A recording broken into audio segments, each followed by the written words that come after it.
Question number 8, Charles Chauvel. Thank you, Mr. Speaker. My question is to the Minister of Justice and asks, does she stand by all the answers she has given to questions asked of her to date? The Honourable Judith Collins. Mr. Speaker, yes, so long as they are in context and I'm not being misquoted. Charles Chauvel.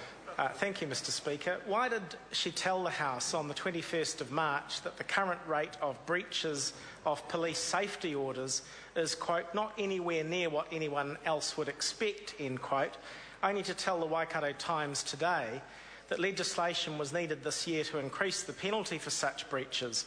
And should the House believe that there is a problem, as she told a newspaper today, or that there is not a problem, as she told the House last month? The Honourable Judith Collins. Speaker, well, of course, I have been misquoted by the Waikato Times, and I have here, in fact... So what I have here is, in fact, is an email from my office to the Waikato Times yesterday advising them that in what the correct information was, they misquoted it, they've now retracted it and corrected it. Charles Chauvel. Thank you, Mr. Speaker. Why did she tell the House yesterday that the inquiry by the Privacy Commissioner relates to privacy matters in ACC and what has happened to particular emails and other documents? It is not specifically about my office, end quote. Yet when Andrew Little asked her directly last Thursday questions about her office, such as when was the email she received from Michelle Bowe concerning Bronwyn Puller first printed by her office, she declined to answer on the ground that the matter was before the Privacy Commissioner. And should the House believe what she said yesterday, or last Thursday, or both, or neither? The Honourable Judith Collins. Well, Mr. Speaker, obviously I am right on this matter because Mr. Little's question was regarding a breach of privacy that has been claimed in relation to something in March. Now, that is part of the terms of reference to the Privacy Commissioner's review, so I don't know what's wrong with that. Charles Chauvel. Thank you, Mr. Speaker.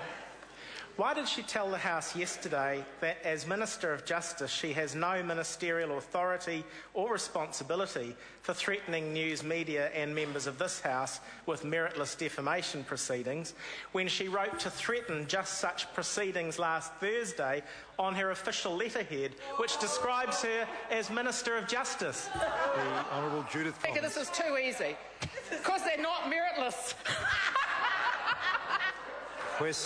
Supplementary question. Mr. Speaker, how long will this minister continue? Order. I've called Charles Chauvel. Order. I've called Charles Chauvel. Thank you, Mr. Speaker. How long will this minister continue to give inconsistent answers to questions put to her, to give spurious excuses to avoid answering inconvenient questions, and to try to bully the media and members of this House via threats of meritless defamation proceedings? And doesn't she think the public expects better from the Minister of Justice? The Honourable Judith Collins. Speaker, there are 4 questions there, most of them insulting. However, what I do know is that the public expects members of Parliament to have integrity and courage, and it's something that members should think about. Order. Supplementary question, is it? The Right Honourable Winston Peters. Will the Minister resign if it is found that either she or someone that she has had authority over was responsible for the leak in question? The Honourable Mr. Judith Speaker, Collins. of course I would, because I have integrity, something that's lacking for some people. Question number 9. This is order. A point of order has been called. Order. Point of order. Mr. Speaker, I seek leave of the House to table the email from my office to the Waikato Times yesterday with the correct information. Leave is sought to table that document. Is there any objection? There is no objection. Question number 9, Nikki Wagner. Thank you, Mr. Speaker.